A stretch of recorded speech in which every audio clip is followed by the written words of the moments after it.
An outcast with mental health issues finally finds his bride after years of being alone. Together, they'll get in trouble with the law and start a radical social movement. No, not that one.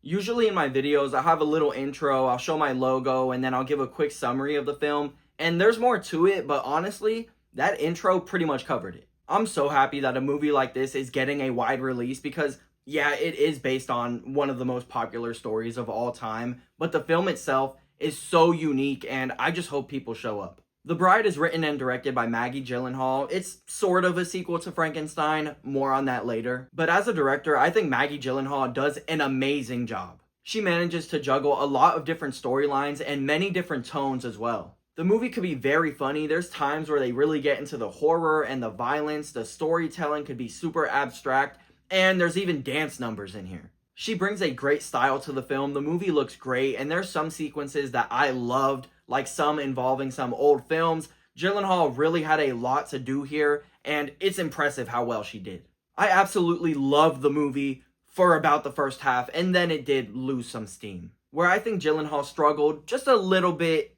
is the writing. I mentioned earlier there's a lot going on in this movie, and because of that, I feel like some things weren't given the attention that they needed, while other things were maybe given too much attention. So the film is kind of a sequel to Frankenstein. It's weird, but don't worry, I'm not going to get into spoilers. Mary Shelley, the author of Frankenstein, possesses the bride, so they're kind of fighting for control, but then they're also in a world where Frankenstein actually existed and the creature is still living among us.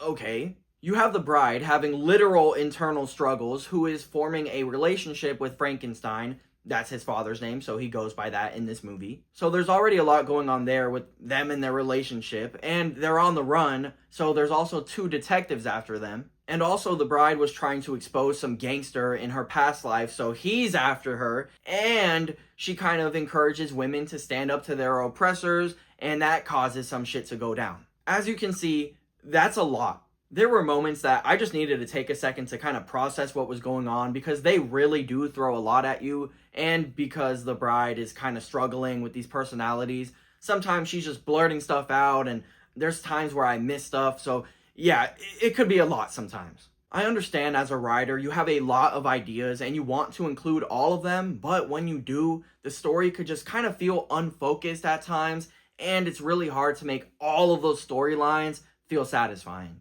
It all comes together well enough, and Gyllenhaal does a good job at tackling themes of abuse and consent, but with how good I think some of the other stuff in this film is, it hurts because I know it could have been that much better. There were also a few things that kind of just felt repetitive, like the bride and Frankenstein. They would go on the run, and they'd be somewhere, and then they'd get in like a standoff with guns with the police, and then that kind of repeated a few times towards like the second half of the movie. The film stars Jessie Buckley and Christian Bale as the bride and Frankenstein. Christian Bale is great in his first live-action performance since 2022. I mean, it's crazy. It feels like I haven't seen this man in forever. But he brings a real charm to Frankenstein, and you really feel for this character. Jessie Buckley is amazing. She's Oscar nominated for a reason. She has to do so much in this movie, juggling 2 personalities, kind of 3, because she's kind of remembering who she was before she was the bride. So yeah, just a lot to do, and she nails all of it. The film rides on the relationship between these 2, and luckily, it really works. These characters are great. You feel all of their emotions as a couple, of course, but also as individuals, and I love their progression throughout the film. Annette Bening plays the doctor who brings the bride to life, and I thought she was great. Peter Sarsgaard and Penelope Cruz play a couple of detectives, and their performances were good, but honestly, I just didn't really care for the characters. Jake Gyllenhaal also has a small role in here, and I had a lot of fun with most of his scenes. He plays an actor from the time. The movie starts off very strong and slows down a bit, but never loses me completely. There are things in here that I absolutely loved,